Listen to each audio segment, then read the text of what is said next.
What is going on, everybody? I'm Johnny Martinez, and you are plugged into Social Plug Media, where we connect you to level up, and we discuss and highlight ordinary people doing extraordinary things. Today, I have the honor and privilege of hosting this podcast with some young ladies here that I'll introduce in a second, but I am specifically at the City Advocacy and Counseling Center Art and Therapy Room. So this is something that we've been talking about for a while now, several months. We've been highlighting this room, that it has a magical appeal to it. It helps people with their mental health. It helps people create art and to relax and to ease the burdens of the day and burdens of their life. So like I said, I'm here at RCA, River City Advocacy, with Amanda Hunt and Racheal Frederick. What's going on, ladies? Hey, how you doing? Did I say Frederick? You said Frederick. You can name me whatever I want. I apparently have many last names. So thank you guys for having us here. Well, thanks for coming. This is a pretty cool room. It is one of our favorite if spots. we look around here, I'm looking all over the place. So I see all kinds of art, colors, everything you can imagine in this room. So a lot of cool things happen, and right behind us, some pretty cool stuff's happening as well. Yeah. So art is being created, and stress is being relieved, and all kinds of cool stuff is going on. So I love that. You know, I joke a lot of times, but it is serious.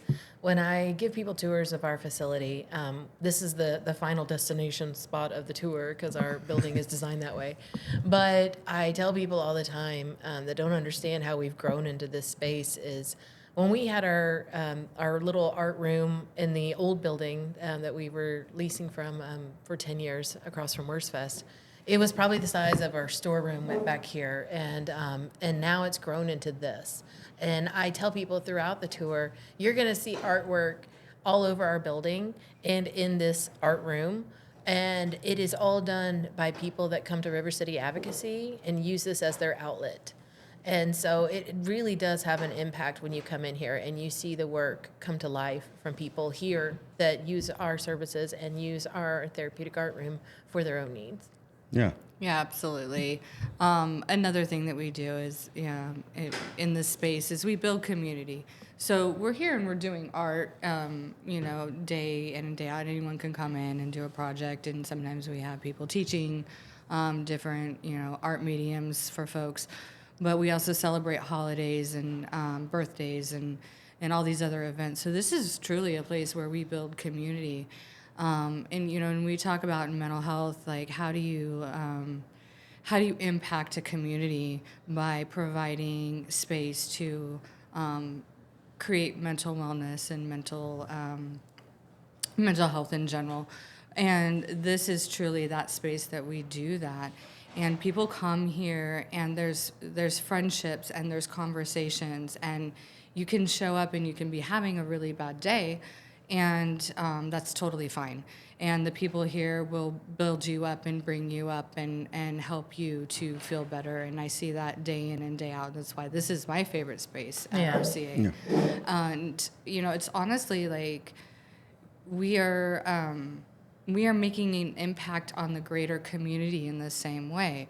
It takes a village. It takes all of us to build each other up and bring ourselves together, bring people together and build each other up. And so when one person is in a good space and they're meeting with somebody else who's not in a bad space, whether that's through individual counseling, whether that's through peer support groups that we have, or whether it's within the space here that we're in now, we are truly building community and creating impact that makes a healthier overall community, because we are here together and building each other up. We're better together. Better together. A lot of people, I think, have the misconception when they hear a therapeutic art room that they're going to come in and they have to talk and they have to explain their trauma or their stress or whatever they're going through at that moment. But it's really not like that here at all. Mm-mm. And that's what I love about this room, is that people can come in and just be. You can come in, bring your lunch, sit down, and do a puzzle. It doesn't even have to necessarily be art related. There's puzzles on the tables here that we see. Yeah, on a typical, like people are like, oh, I've got to come in, I don't know how to watercolor, or I don't know how to oil paint. I'm like, you don't even have to do any of that. We have people that come in that make dream catchers that would teach you how to do that, like Clarisse does. And You know, you have people that will come in and do a watercolor class if you want to learn that, or you just come in and just be. Some people just come here for socialization and to reframe their week and what's going on. Right. And then they may go to a peer support group at 1:00 and come back in and be inspired to do something. But for me, when I look at it, because I mean, I might find it intimidating because I'm not a artist by any means.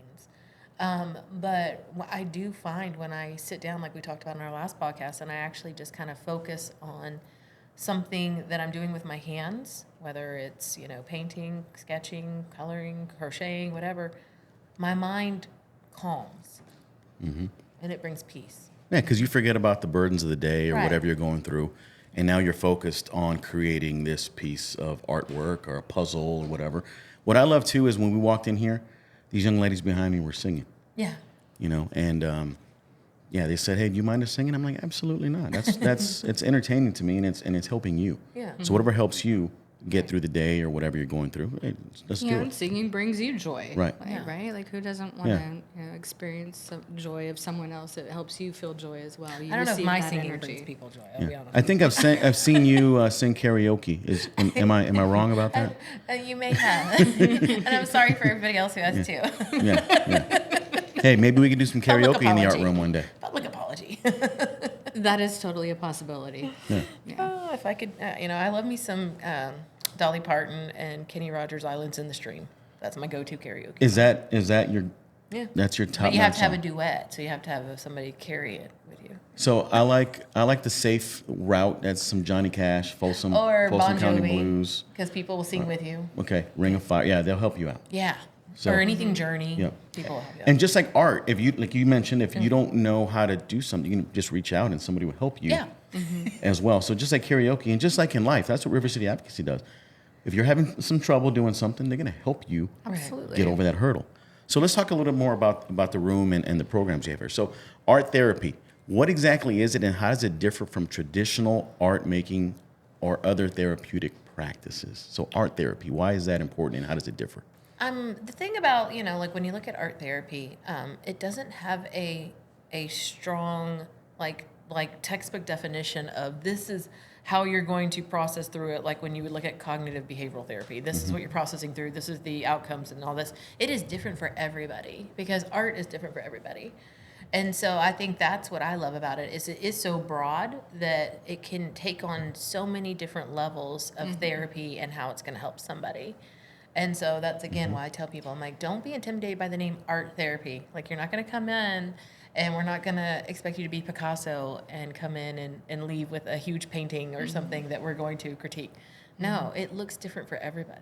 You know, it's interesting. I tend to, when I'm stressed, I'll ruminate about things or I'll have like 10 different thoughts like running through my head all the time. So if I sit down and I paint, I'm focused. And somehow giving that focus and that attention on that activity allows me to sort of calm my mind. I have something to focus on. And then it clears all that noise in my head. And then I can more, in a focused, strategic way, think through whatever it is that I'm stressed about. So that's how it works for me. Right. And it will look different for everybody.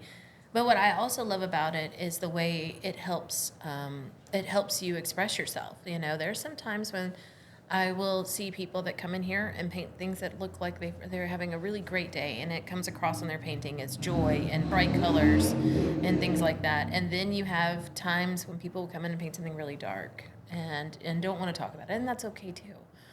Because they're putting it on canvas or they're putting it in a medium that works for them. Right.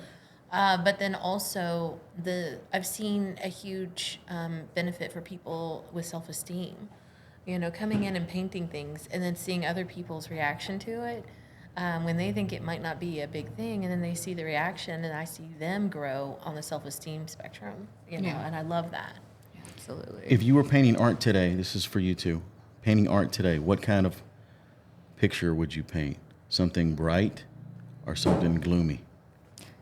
Picasso. Is that abstract or that's Abstract, absolutely abstract and bizarre and messy. I would be Bizarre. calm. I would do more of a calm thing. Like I'm always painting calm stuff. I remember when I was a kid in school, I would always paint this scene with cars and airplanes and the sun in the corner. You Yeah. always painted the, Yeah, the the sun. little- It was just the little half moon or circle Yeah. with the little rays Lines, coming yeah. out. And it was always the same pictures. Yeah. So I don't know. I don't know what that says Yeah, about you. I don't know. Because today I would paint something very happy. Yeah. Because the weather's getting better. Yeah. What is it? 87 supposed to be today. I know. I'm excited. Something like that. So I'm excited. It's not raining, Yeah. and I feel pretty good because St. Patrick's Day is right around the corner. Yep. And fun festivities, and I mean, you can do whatever you want. So St. Patrick's Day is kind of like a canvas. You can do whatever you want with it too. Right. Yeah, and it's interesting because if you actually look around the room here, you can feel the energy within the paintings of the moods of the people that they were in that day, and all of them were so valuable. Even ones that may inspire a feeling of sorrow, it makes it relatable. Like, oh, I felt that before, or or you see something happy and you're like, wow, that feels good today. Like I needed that happy painting. And I think I walk through the halls here and I look around. I notice, oh, there's a lot of new art in the room, and I look around and I'm like, oh, okay, that gives me a certain type of feeling. And I think maybe that's really what I love. I'm just kind of recognizing that now as I'm talking and in the moment. But that's that's something that's really unique and special, and it really just this is this place where emotions come out visually. Right. Is there a specific person here or artist that has painted something you're like, wow, that is gosh. impressive? So many. This thing So needs to be many. in some kind of museum. So many. So many. When I think about it, I think of the one. I think of things like the one over there in the corner and the chair that Forrest. Yeah. And Maybe we can bring that over. Yeah. That somehow. One, that one. You know what? Let me sticks here. out Let me to let me grab that. a lot. But there's so many. There's so many. But I think So we about can that one a lot. we can just show some of the artwork to the audience. And it may be hard to read, but it says like, I love the person I become because I fought to become her. And that's pretty cool. Yeah. I use that in a lot of our marketing pieces because I do feel there's a feeling to this piece of art. Yeah. And the statement is profound. And it gives me hope and it gives me joy just to look at it. And then there's another picture, and we can, I'm sure we can edit this in.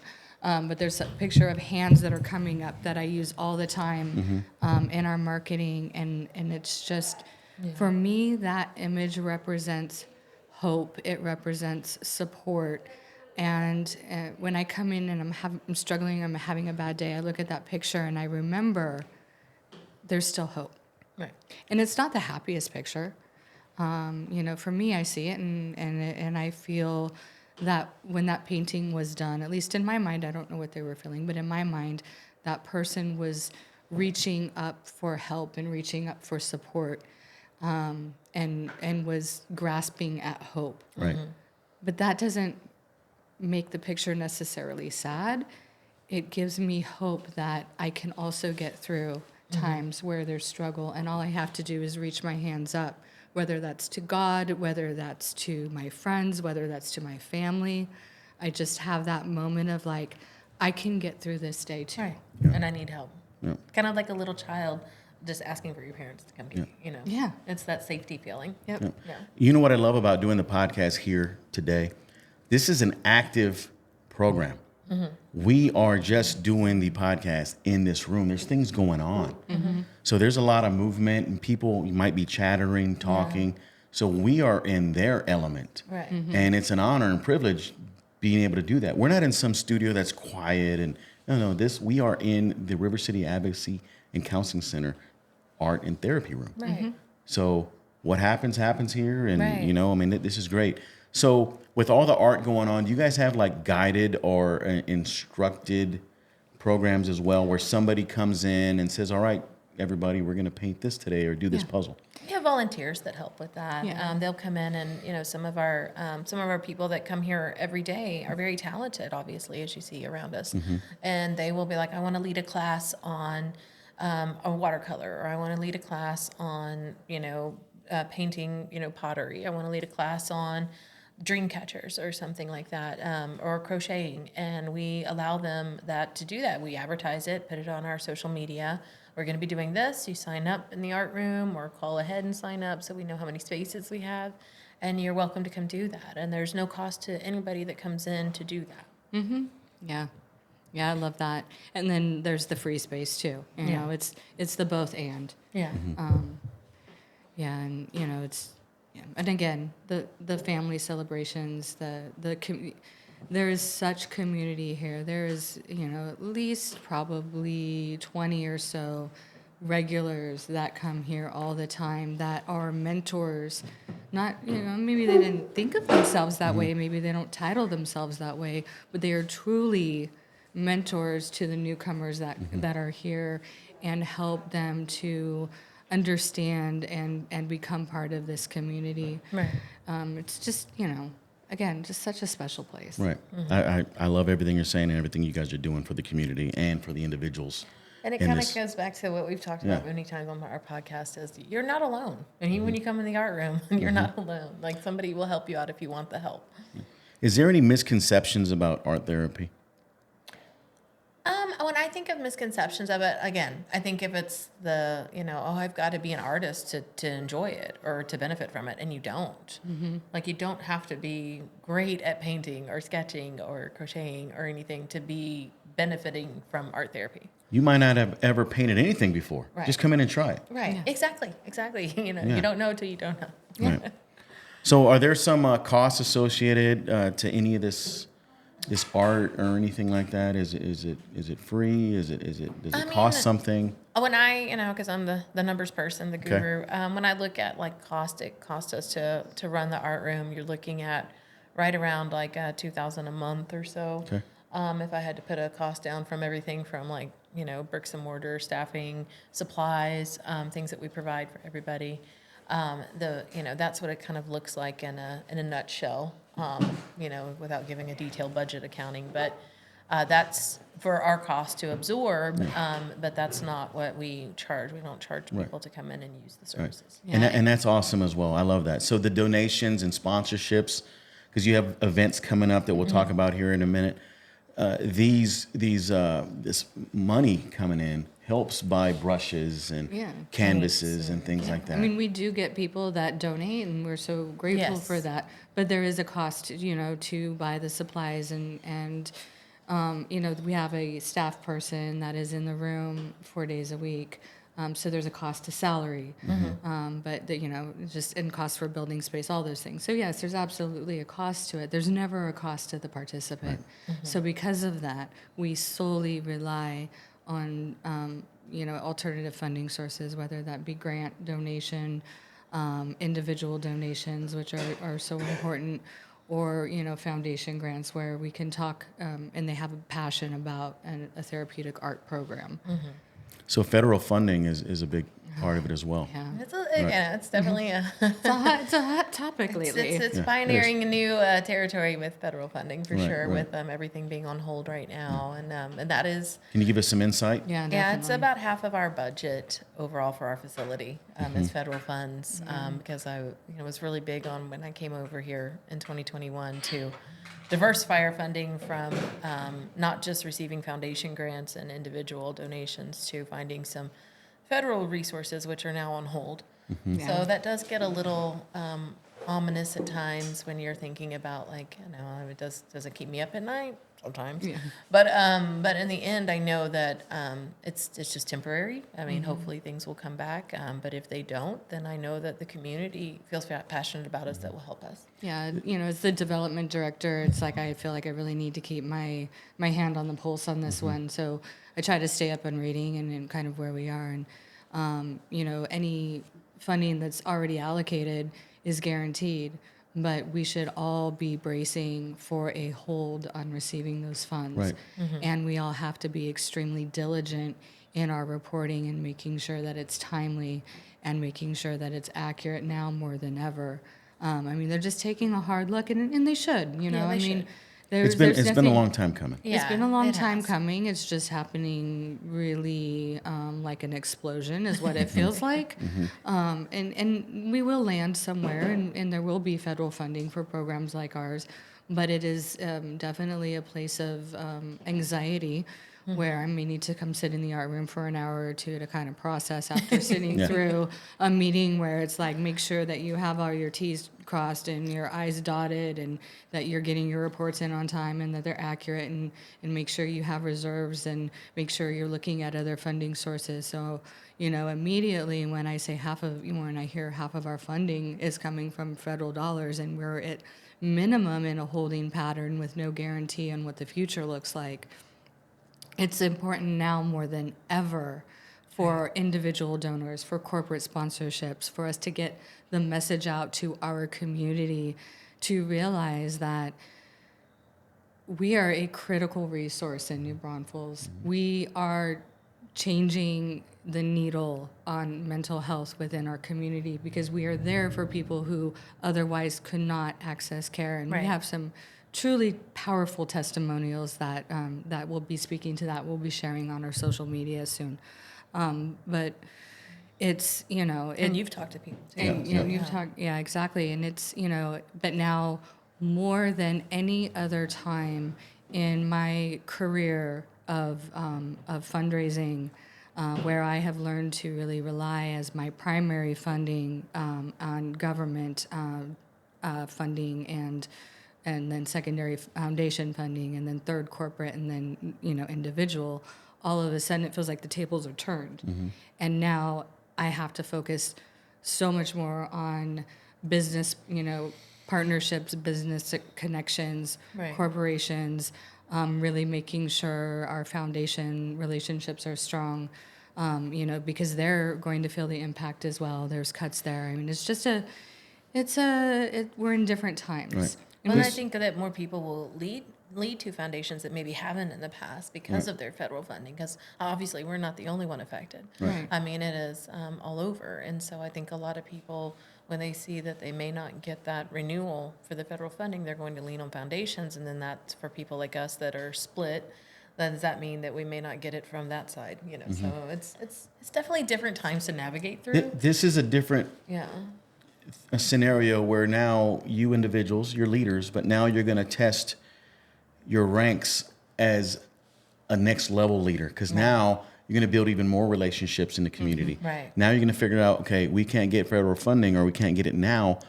How can we get it? What's plan B? Right. And so you're becoming stronger, more diligent, more stringent in your capabilities, and it makes us better.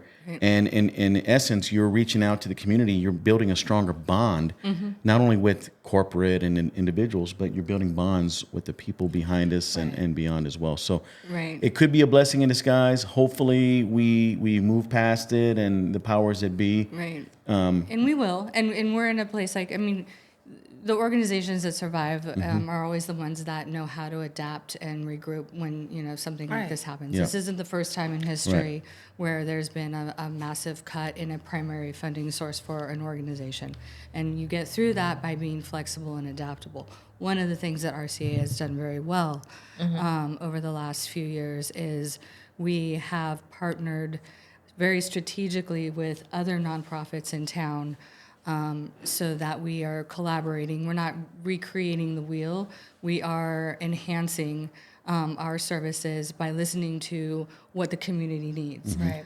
We know that seniors are a primary focus, and we have a program. We call it a program, but it's an intentional effort to outreach and provide counseling and peer support that's specific to the needs of seniors, such as isolation. We have expanded the population we serve to be, we used to do 14 and above, now through a partnership with SJRC of Texas, and allowing us to use their space and outreaching with them, and them knowing that we're there, that collaboration, that partnership is allowing us to serve another population, which we call our youth program. We have always served veterans. That is another program. So we are listening to what the needs are within our community, and we are actively responding and adapting to that.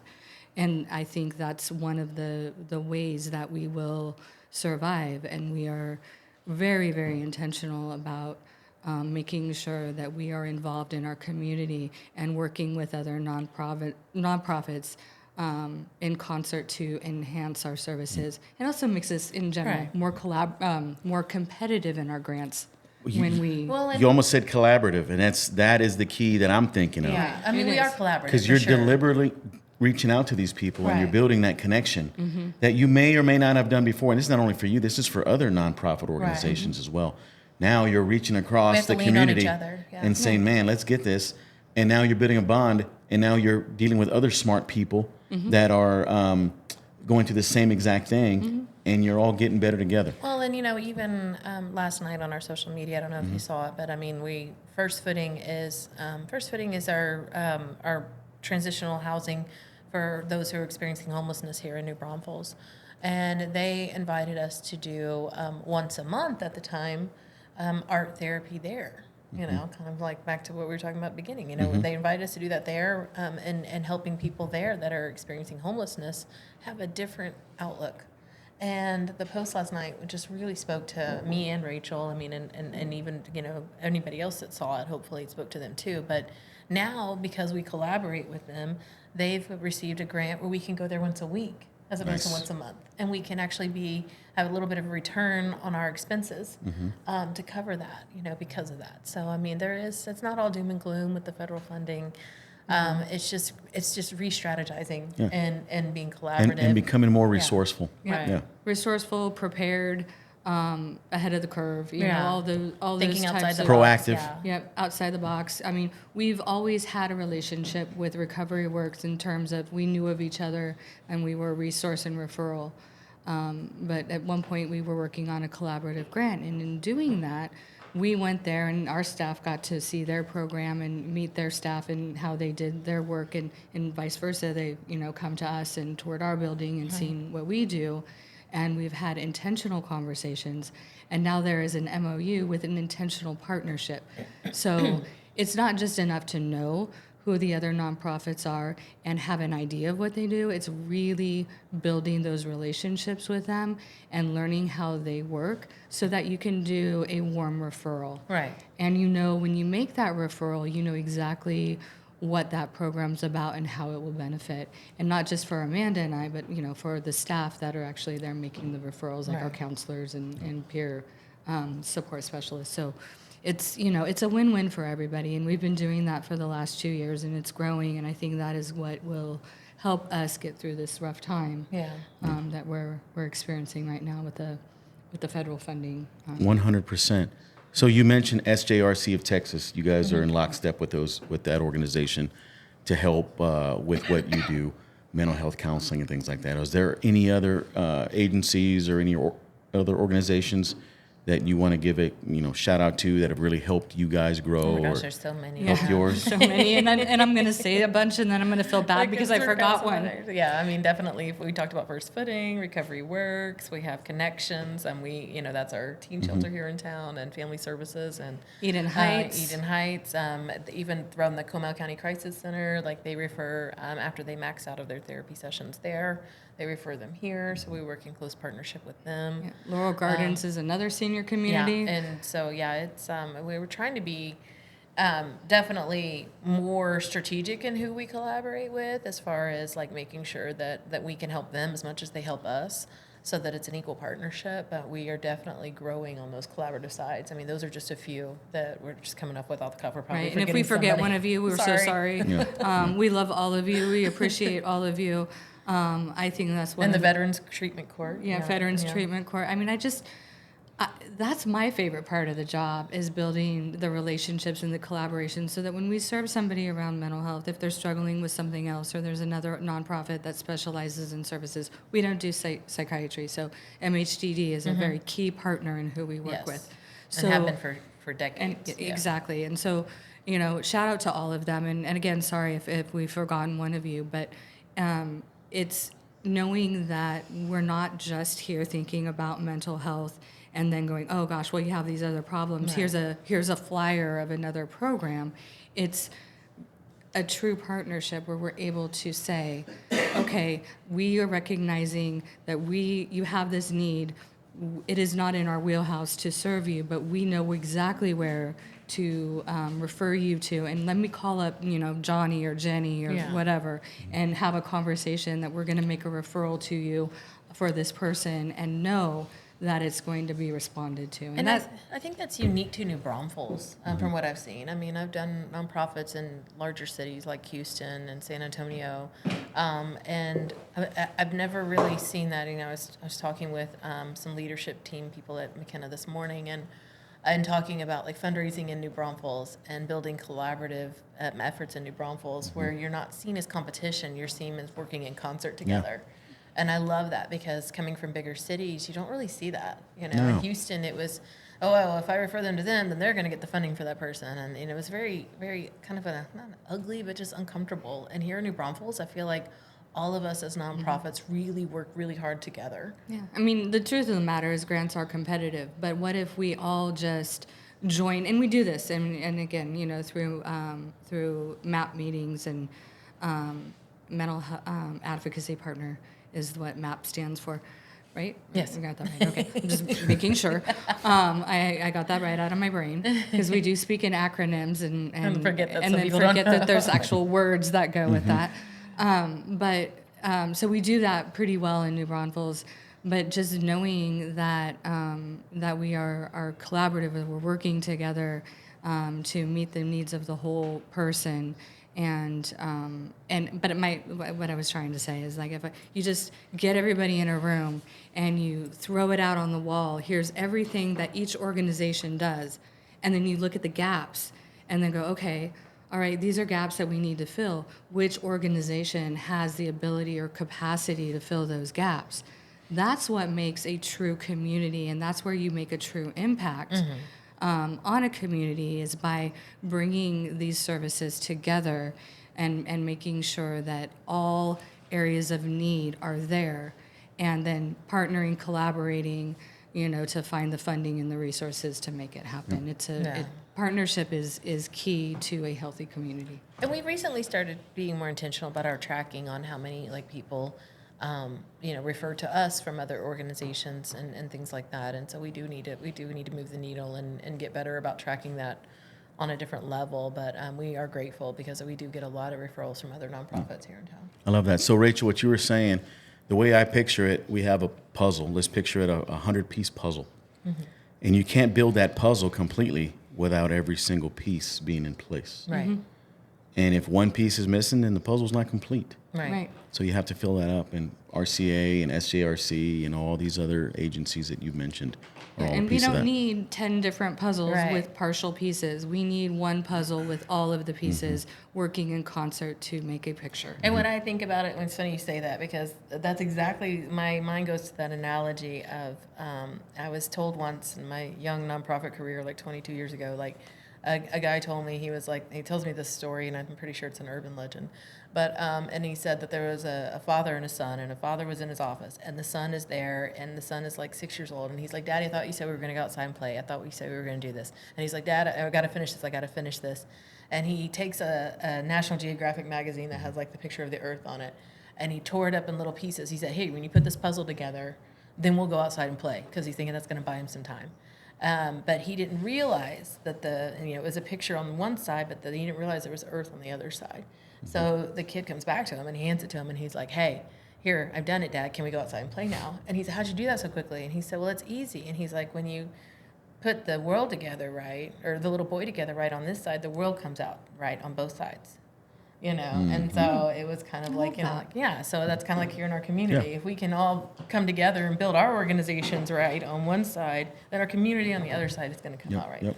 And everybody wins. Everybody wins. Everybody wins. From the CEO to the lowest person on the totem pole. We all win together, and that's the magic. Yeah. I read a book, I think it's Herman Hesse that wrote it, about the most important person in your organization is, that one that sees all. And in the book, it talks about how they're going on a journey, and there's this person who is carrying the luggage for everybody. Okay, so least important in this journey, in the mind of perspective. Everyone else was a higher status. And then, for whatever reason, the luggage carrier had to go away. and the entire team fell apart. Every single person in a team is important, no matter what they do. And when you said that, that just resonated, and I feel like I need to say that because everybody is important and everybody is a piece of the puzzle. And it doesn't matter if you're the person that sweeps the floor, does the maintenance, or the CEO. Every single person has a critical role in success. And you should never approach any situation that you do in life, any partnership, any relationship, that doesn't come from a win-win. Everybody serves a purpose, and you always seek to find a win-win solution. Yeah. And you can go even further than that. I'm gonna go down a rabbit hole real quick. So not only people in the organization that are working there, it's an extension of their household as well. If their household is good, then that person in the organization is going to be good. Yeah. If that teacher or that kid that is influencing the person in the family, if they're good, then they're going to help the kid be good. The kid is going to help the brother be good. The brother's going to help the mom be good. That mom is going to help the dad who's in River City Advocacy be good. And it all goes that way. It's true. So everybody has a role in our community. It's true, and Absolutely. and mental health is such a huge, crucial component to that that I think for a lot of times we didn't talk about. I mean, we've talked about that before on other podcasts about how we just didn't talk about mental health, and it was stigma, and it was it was embarrassing and almost shameful sometimes. But now we're at a place, I feel like, in our community where we're so much stronger. I mean, we're still not where I would love to be, but you can say, like, okay, my home is not right now, but I need help getting it there. Right. And I'm not afraid to ask for it, and so I think that that's huge, and kind of seeing that, because as much as we like to pretend, like, okay, things are great, and they're not great, and I got to fix it. Yeah, we were asked recently to demonstrate how our work builds a healthier community. And at first, it's like, okay, well, 10,000 thoughts came into my mind. Right. And then I had to narrow that down and go, what does that actually mean? Like, what do we do? How do we do this? How do we articulate that the work we do builds a healthier community? And you said it very well. Yeah. When one person is good, it has a ripple effect on, impacting everyone else. And we just have to really learn how to understand that at a core level, not just in how we articulate, but how do we actually do the work, and how do we demonstrate that having this art room here is critical to a healthy community. Right. And I can think of a million ways. I just can't think of how to narrow it down into just. It's so small. hard when we get asked a question like that, because there's Yeah. I mean, Like- and then you want to put a metric behind it, and it's hard finding those metrics in our community Like, too. how can my kid getting straight A's affect you? It can. Yeah. Absolutely. And I just kind of alluded Yeah. to it. Yep. Right. Her getting straight A's makes her feel good, makes me feel good. Her teachers are feeling good now because they don't have any issues with her grades, right? Me and mom don't have issues. And now it makes me come on the podcast and talk about these things. And I put everybody in a good mood, and I set the tone, and everybody's set up for success going into the weekend. Right. And then she's know? set to go in and build a career Right. that's And going it's just- to, in fact, have an impact on building a greater community. I mean, there's just so many ways that we can talk about it. Right. Or if my daughter failed, then that can have the negative effect on everything. Right. As I'll say, then there's the Because flip I'm going to side. be Yeah. upset, and I'm going to come in here disgruntled, and But how do we help you reframe that? Right. How do you help you process that? Yeah. And so I think that's the tougher one, is like when the opposite happens, how do you cope? And that's why How do we're we here. help people be Yeah. better? That's why we're feel here. better, get better. Right. And you know how you can make people feel better with the upcoming concert that's coming. Yes. And we also talked about different funding from federal to corporate Yeah. and individual. So there's fundraising Yep. Yes. going on, which is essential in any community. All right. There's individual fundraising, there's team fundraising, there's all kinds of different things. I So think New Braunfels puts the fun in fundraising. Yes. For sure. so you guys are going to on May 8th, Yes. right, at the Thursday night. Guadalupe Brewing Company. You're having a benefit concert. Yes, we are. To help with all the things we've been talking about this entire podcast, and then some and beyond. There's a lot of things that we couldn't cover. We can't cover in an hour segment. It's going to take 3 or 4 hours, right? Yeah. But everything that you guys are doing to coordinate this this event, from these outstanding videos that I've seen you guys doing. Yeah. All right, those are amazing. Those are next level. but Even our blooper reel, everything. But it all plays a factor in getting the awareness and spreading. I always say love and joy. We're gonna spread love and joy, right? But rhythm and hope. Yes. And so let's talk about that a little bit, or a lot. I mean, whatever you guys want to talk about. I'm very excited about this concert. I mean, I'm excited. This is our second annual signature fundraiser. You know, in the past we've done small ones, but this one, last year we did Spasmatics. This year we're doing one still at Guadalupe Brewing because they're so gracious to us by hosting. But this time it's with Casey Chestnutt. And then recently we've been partnering with Shannon Canada and the School of Rock. Everybody knows the Canada family here in town, probably. And Cody Canada? Yes. And so School of Rock is going to be opening for Casey. And we're so excited because, Rachel touched on it earlier. Youth mental health is a huge priority in our initiatives. And so while we're in this therapeutic art room right now, the youth at School of Rock are finding their therapy through music. And those kids are awesome. They are. And so we're so excited. I'm getting chills to have them open up for Casey and invite them into the mental health world on how they can help us thrive and prosper to serve more youth by performing at our benefit.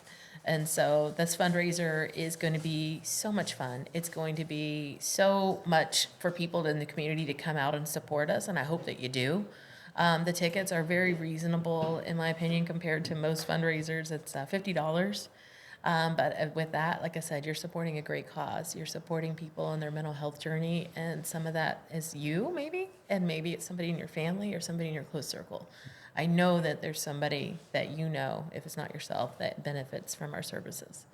So we ask that you come out and support that. There's also levels of sponsorship that Rachel will touch on too for those who want to give back on a larger level. Yeah, absolutely. I mean, we have key sponsors. I think it's 5,000, 3,500, 2,500. I'm messing up those numbers, but it's on our Facebook page and it's easily accessible. And then we have sponsor levels at $250 and $500 for small businesses, and then we're selling tables, and we're hoping that our nonprofit partners and other small businesses will purchase a table for $1,500 for the event. And so I feel like our even our sponsor levels are extraordinarily reasonable, but more than ever, support for these types of fundraising events is critical.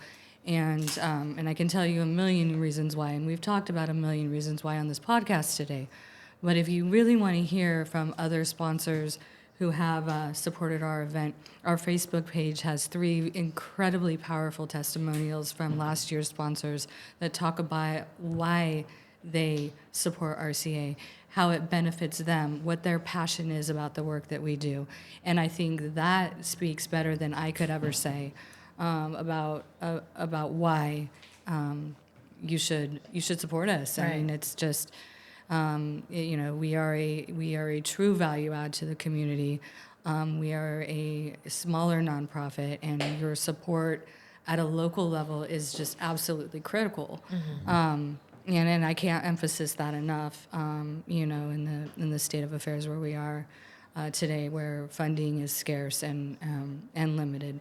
And so, as we're being mindful about our partnerships and being strategic and all of that, the support that you can give us within our own community to support your community, again, your family members, your friends, I guarantee you, every single person that sees this podcast knows somebody who is benefiting from our services. So if you're gracious enough and you feel in your heart that you are passionate about what we do and how we improve our community's mental wellness, please consider sponsoring us this year. It's more critical than ever. Yep. And it makes you feel good, it makes you stand out, it makes everybody in your circle feel good. And like I said earlier, we're all in this together. We're all a puzzle piece. Right. And in order to put these not sponsorships, the fundraisers together, it takes a whole team, time, and smart people, and just energetic people. And the fun is going to be limitless there. There's going to be a lot of fun. It is always fun. It is super fun. Yeah, so we were part of it last year. Yes. And we're still... You're still a part of it. What are you talking about? But we were a part of it last You met year. with us every other And week. Yeah. yeah, we grew together, and Right. other sponsors, I mean, we were collaborative. Yeah. Talk about collaborative. You really got to be collaborative. Yeah, But I think absolutely. that to be was part of this so stuff. crucial to our first signature event being a success, was having people like you on that committee to kind of pioneer and lay down the groundwork and the foundation for these events. It definitely made me better. It made me a Yeah. better person, because you can't really say, "Oh, I'm a community influencer, community leader," and it's not about money. Yeah. If you're giving back with your Time, time, your effort, your energy, your insight, your mentorship, all that plays a factor. Right. But giving some yeah. funds helps River City Advocacy, the Therapeutic Art Room, and beyond. Yeah, the Right. individual counseling. Yeah. I promise you that your dollars that you donate, if you feel in your heart to sponsor at this event, I promise you that it is a win-win for you, because your employees, your family, your friends will need our services one day, and we will be there because you supported us. And so, we are asking you for your dollars, we're asking you for your money, but I promise you it's a win-win. And I promise you that when you or your family or your employees or anybody need us, that we will be here for you because of you. And we have personal friends that we network with that have used your services, and they've become better. We even have personal testimony. We made videos Right. Yep. Right. of these individuals Right. that you can find on your page, our page, and it's a beautiful I thing. had a gentleman sitting on the couch yesterday, and again, kind of touching on the youth, he was sitting on the couch waiting on his son to come out of session, and I said, how are things going? And he's been coming, and I've seen progress with his son, just in the way he walks and the way he talks, from the first day he came in here last year, and he said, "Man, I got my son back." And that just warmed my heart. Like, I was like, oh my gosh. Like, he was like, "I got my son back." And he was like, "I just love his counselor, Christian, and he loves him." And he's like, "And I'm so happy that we got here when we did." And Amanda, I can see you tearing up a little bit. He's a crybaby. But but you know what? That's awesome. Yeah. And these are tears of joy. You're not crying for Right. sorrow. Yeah. Because you guys have Tears of relatability. because you and your staff have made a direct impact yeah. on this son Yeah. and the man. Right. And now the man is going to pay it forward Yes. in some yes, way. Yes. Yeah. And that's how our community truly comes together and becomes better. yeah. Yeah. So your agency or your nonprofit has directly impacted the community. No, absolutely. I have had the privilege of raising 3 children, and I am in my last one, who's 17 right now, and I'm sorry, he's struggling pretty badly. And when you say that, like, I want that for me. Yeah. You're going to have that. So But because of RCA and because of who we are and because we're here, I have hope. Yeah. Yeah. Before we started, Hey, Rachel said, "Do rhythm we and need hope, tissues?" right? And I was like, And "No, rhythm, I'm going to yes, hold you it together." But apparently, we do need tissues. hey. But I love that because it shows your passion. Yeah. And it shows you are human. Yeah. You're not just some person up here talking that RCA is great. No. You feel it Yeah. and you live in it. you And I see believe it. Yeah. And you I believe believe it. in what we do wholeheartedly. And when I go through my own struggles, and I try to hide them pretty well, as we all do. But as I go through my own struggles in life, it's because I get to come to work here every day that I can still find hope even in my darkest days. So when people ask you guys, so what do? We change lives. We do. We impact lives. That's what we do. Yeah. We change the community and the community's trajectory for the future. Yeah. And if there were more people like you that existed in not only our community but on our earth, we'd be a heck of a lot better. Yeah. Yeah. So, And apologies for all these tears. no, hey, that's real We don't stuff. apologize. Because we always emphasize we have real talk. This is Yeah. real talk. Yeah. Yeah. We're not some scripted show where we're just saying bullet points. No, we're really talking about things that are real Yeah. in life. Yeah.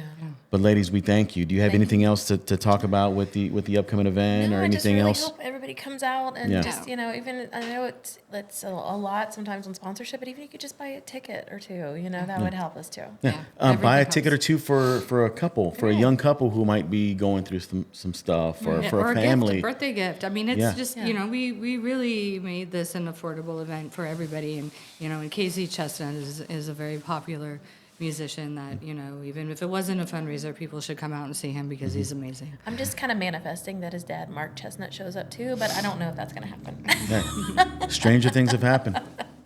As long as we don't have another tornado come through, we're going to be good. Yeah. That was definitely That was memorable. Yeah, but ladies, we thank you. Thank We thank you. River City Advocacy and Counseling Center for what you do to make an impact in our community Yeah. and beyond. Yeah. Because you're not only doing it here; these people are traveling and going to other places, and they're always going to remember River City Advocacy helped them and helped change their life. Thank you. Thank you. Thank you. So we're looking forward to the fundraiser. We're looking forward to all the great things you guys are doing. It's going to be an amazing show. You guys are rock stars. Thank you. So we love you guys. With that said, you are unplugged, and we will see you next time.